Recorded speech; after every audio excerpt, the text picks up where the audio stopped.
اب بات یہ ہے کہ جو اب آپ نے دیکھا بند کے بند توڑے جا رہے ہیں, کوئی پلان نہیں کیا گیا کس طریقے سے بچنا ہے کس طرح نہیں بچنا, چلیں وہ تو معاف کر دیتے ہیں چھوڑ دیتے ہیں. اصل بات یہ ہے کہ ہم اب آپ ہزاروں کی تعداد میں لاکھوں کی تعداد میں لوگ جو ہے نا وہ ریلیف اور ریسکیو کے لیے تڑپ رہے ہیں. Photo session photo shops office بڑی تیزی کے ساتھ ہو رہی ہیں, لیکن آن گراؤنڈ آپ دیکھ لیں کچھ بھی نہیں نظر آ رہا. جو آ بھی رہا ہے تو اتنا زیادہ نہیں ہے, اور یہ ماننا پڑے گا کہ فوج اپنے طرف سے سب کچھ کر رہی ہے, سویلین ادارے کچھ نہیں کر رہے. اسپارکو نے آمنا 3 مہینے پہلے ایک وارننگ دے کے کہا تھا کہ بڑا خوفناک بارشیں اور فلڈز آنے والے ہیں, اس کی پیش بندی نہیں کی گئی. چلیں آپ نے نہیں کی. ابھی یہ ہے کہ جس طریقے سے بیماریاں پھیلنا شروع ہو گئی ہیں, لوگ نکل نہیں پا رہے, اور کچھ لوگ جس کا آپ ذکر کر رہی ہیں وہاں پہ کہا جا رہا ہے کہ زبردستی سول ایڈمنسٹریشن ان کو کیری کے نکل جائیں ورنہ موت آپ کو گھیر لے گی. وہ کہہ رہے ہیں کہ جی ہمارا جینا مرنا یہی ہے, ہمارے جانور یہاں پہ, ہمارے گھر چھوٹے موٹے, یہ ہم کہاں جائیں گے. اب ایک اور بڑا مسئلہ جو سامنے آیا اب وہ یہ ہے, وہاں کے دیہاتوں کے لوگ یہ کہہ رہے ہیں کہ جب اپنا ہم علاقہ چھوڑ کے چلے جائیں گے تو ہمارے علاقے پہ کوئی اور آ کے قبضہ کر لے گا. اور یہ قبضہ گروپ آپ نے دیکھا پورے ملک میں جو ہے نا وہ جتنی تیزی کے ساتھ بالکل ایسے لوگوں کی ہم دیکھ رہے ہیں کہ ان کے اپنے کنسرن سے بہت سی مشکلات پیدا ہو رہی ہیں ریلیف آپریشنز میں بھی. بہت شکریہ احتشام صاحب. جاوید اقبال صاحب کا بھی شکریہ ادا کرتے ہیں. بریک کی جانب بڑھتے ہیں, بریک کے بعد واپس آئیں گے.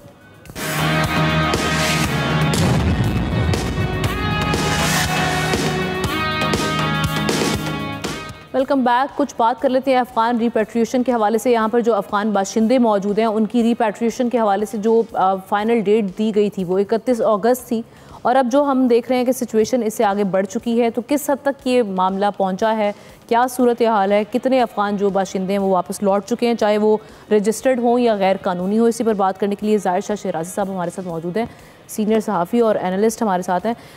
شاہ صاحب, کیا ابھی چیلنجز کیا ہیں, اور یہ چونکہ ڈیڈ لائن تو ہماری میٹ ہو چکی ہے, لیکن اس سے آگے کیا ایکسٹینڈ کر دیا گیا, اور کتنے یہاں پر رہ چکے ہیں جن کو بھی ٹریک کر کے واپس بھیجنا باقی ہے؟ جی بہت بہت شکریہ آمنہ. آج 8 ستمبر تک, کل تک جو ڈیٹا جاری کیا گیا تھا ہوم ڈپارٹمنٹ کی جانب سے, تقریباً ان کی کیلکولیشن کے مطابق 2023 کے بعد اب تک 7,50,60 ہزار سے زیادہ لوگ واپس جا چکے ہیں, جن میں 6 لاکھ سے زیادہ بقول اس ڈیٹا کے غیر قانونی ہیں یا ACC کارڈ ہولڈرز ہیں, اور باقی جو ہے POR card registered Afghan refugees ہیں. بے شک ہم دیکھ رہے ہیں کہ ملک کے دوسرے حصوں سے, جیسے پنجاب کے مختلف علاقوں سے, لاہور, سیالکوٹ, گجرانوالہ, جو انڈسٹریل شہر ہے وہاں پہ کافی زیادہ بڑی تعداد میں قانونی اور غیر قانونی دونوں افغان مہاجرین موجود تھے.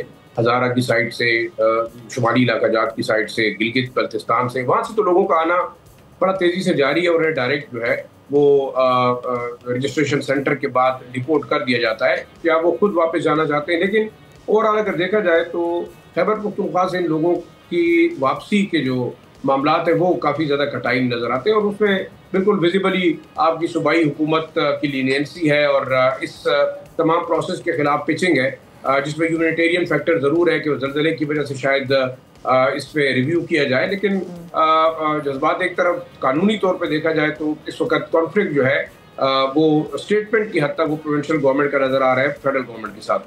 اوور آل دیکھا جائے تو پروونشل گورنمنٹ فیسیلیٹیٹ بھی کر رہی ہے, جگہ جگہ DPOs نے آرڈر بھی جاری کیے ہیں کہ غیر قانونی جو افغان ریفیوجیز ہیں انہیں جو ہے ملک سے باہر جانے کی اجازت دی جائے. دوسرا طرف میں آپ کو انسائڈ سٹوری بتاؤں, جولائی میں ایک سمری بھیجی گئی تھی منسٹری آف سیفرون کی جانب سے کہ جو ہے وہ ایکسٹینشن دی جائے POR کارڈ ہولڈرز کو دسمبر 2025 تک. لیکن all of a sudden interior ministry نے ایک آرڈر جاری کیا 4 تاریخ کو کہ تمام لوگوں نے واپس جانا ہے. پھر POR کارڈ کے حوالے سے بھی ایک ہفتہ بعد تو اب ایک حکم نامہ جاری ہوا کہ تمام جو افغان مہاجرین ہیں, لیگل اور انلیگل دونوں, جو POR کارڈ ہولڈرز ہیں سوائے ویزا ہولڈرز کے, ان سب کو واپس جانا ہوگا. لیکن آپ دیکھ رہے ہیں کہ 1 ستمبر سے آج 8-9 تاریخ تک جو UNHCR کا ڈیٹا ہے اس کے مطابق تقریباً 40-45 ہزار لوگ واپس گئے ہیں, جس میں 46% POR کارڈ ہولڈرز ہیں اور غیر قانونی لوگ بھی ہیں. لیکن بڑا مشکل بنتا جا رہا ہے, کیونکہ 3-4 ہزار لوگ اگر دن کو جائیں گے تو آپ اندازہ لگا لیں کہ پورے مہینے میں 1 لاکھ لوگ بھی واپس نہیں جائیں گے. تو یہ پروسیس آٹومیٹیکلی اگر آپ اس کو ڈیلے کرتے یا نہیں کرتے, یہ ڈیلے ہو رہا ہے. لیکن اس کے ریپرکشنز شاید پاکستان کو فیس کرنے پڑ رہے ہیں, وہ لا اینڈ آرڈر کی شکل میں.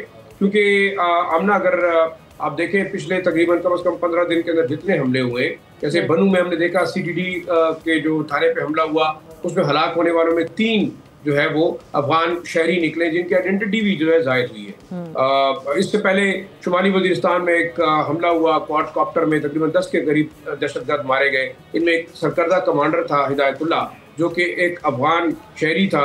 محمد ایجنسی میں ایک آپریشن کے دوران تقریباً 7-8 لوگ جو مارے گئے اس میں زیادہ تر افغانی تھے. تو اب اس میں تو کوئی دوسری بات ثابت نہیں ہو رہی کہ بہت سارے ایسے افغان طالبان ہیں جو کہ IS کے اور TTP کے اس میں گارڈ میں جو وہ پاکستان کے اندر کاروائیاں کر رہے ہیں. دوسرا جو ڈپٹی وزیر داخلہ ہے افغانستان کے نبی عمرے، ان کی جانب سے ایک سٹیٹمنٹ جاری ہوئی ہے کہ جو طالبان اس وقت TTP یا IS کے میں شامل ہو رہے ہیں وہ غیر شرعی عمل کی طرف جا رہے ہیں، یا پاکستان میں جو حملے کر رہے ہیں اس کے ریپرکشنز افغانستان کو بھگتنا پڑ رہا ہے. اور آپ دیکھ رہے ہیں کہ ظاہری بات ہے پاکستان اپنی سیکیورٹی کے لیے وہ بالکل تمام اقدامات اٹھاتا ہے. اس سے پہلے الزام بھی لگا کہ شاید پاکستان نے کوئی فضائی کارروائی کی ہے، لیکن یہ چیزیں ہوں گی. ریئلسٹک اپروچ یہ ہونی چاہیے کہ UNHCR اور جو انٹرنیشنل کمیونٹی ہے اس نے پچھلے 3 سالوں میں 2023 کے بعد اب تک کوئی ایسی منصوبہ بندی نہیں کی، پلاننگ نہیں کی ان ریفیوجیز کی واپس ریہیبلیٹیشن کے لیے کوئی ایسا اقدام نہیں ہے. تو لہٰذا مسائل ضرور ہوں گے. آخری چیز بڑی دلچسپ میں آپ کو بتاؤں کہ UNHCR کی جانب سے جو POR کارڈ ہولڈرز ہیں وہ افغانستان میں جو انکیشمنٹ سینٹر ہے وہاں سے جا کر باقاعدہ جو ہے وہ رقم بھی وصول کرتے ہیں، 12,000 افغانی. جی اور اس کے ساتھ 2500 پر ہیڈ کے حساب سے افغانی ان کو دیے جا رہے ہیں ٹریولنگ چارجز. تو میرے خیال میں دیکھنا یہ ہوگا کہ تقریباً 1.4 ملین جو کہا جا رہا ہے کہ POR کارڈ ہولڈرز ہیں، آپ نے ان کو بھی کہا جائیں. آپ 6 لاکھ کے قریب ACC کارڈ ہولڈرز ہیں وہ بھی واپس جائیں گے.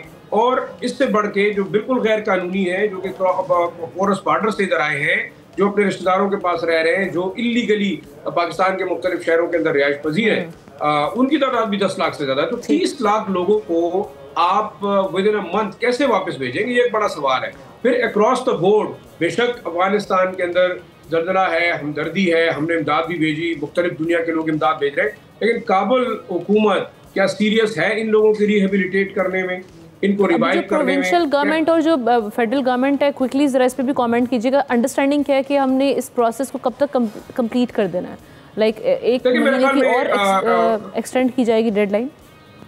دیکھیں ہم نا ایکسٹینڈ تو ظاہری بات ہے وہ تو فیڈرل گورنمنٹ کی جورسڈکشن ہے، لیکن حیرانگی کی بات یہ کہ پروونشل گورنمنٹ باوجود اس کے کہ وہ فیڈرل گورنمنٹ کی پالیسیز کو فالو کر رہی ہے، ان کے یہاں پہ district police officer, district administration Afghan refugees جو انلیگل ہیں ان کو نکالنے کی بات بھی کر رہی ہے. لیکن دوسری طرف اگر آبجیکٹو بات کریں تو یہ لوگ پولیٹیکل سٹیٹمنٹ میں بار بار ہمدردی کی بات کرتے ہیں، اپیل کرتے ہیں کہ ایکسٹینڈ ہونا چاہیے پیریڈ کو. لیکن بڑی عجیب بات ہے کہ اگر کسی ملک میں ایک شہری کے پاس ویزا نہیں ہے، ڈاکومنٹ نہیں ہے، تو آپ کیا پورے پاکستان سے انلیگل لوگوں کو خیبر پختونخوا میں لا کے یہاں پہ انسٹال کریں گے؟ بالکل، آرڈر کے حالات آپ کے پہلے خراب ہیں. یہ سارے معاملات کو دیکھنا ہوگا، سوچنا ہوگا. سب سے پہلے آپ نے بات کو دیکھنا ہوگا، اس کے بعد ہم ہمدردیوں کی جانب بڑھ سکتے ہیں. بہت شکریہ ظاہر شاہ شیراز صاحب، آپ نے اس حوالے سے کامنٹ کیا، تجزیہ پیش کیا. پروگرام کا وقت ختم ہوا چاہتا ہے. ناظرین آپ سے انشاءاللہ کل ملاقات کریں گے. اللہ حافظ.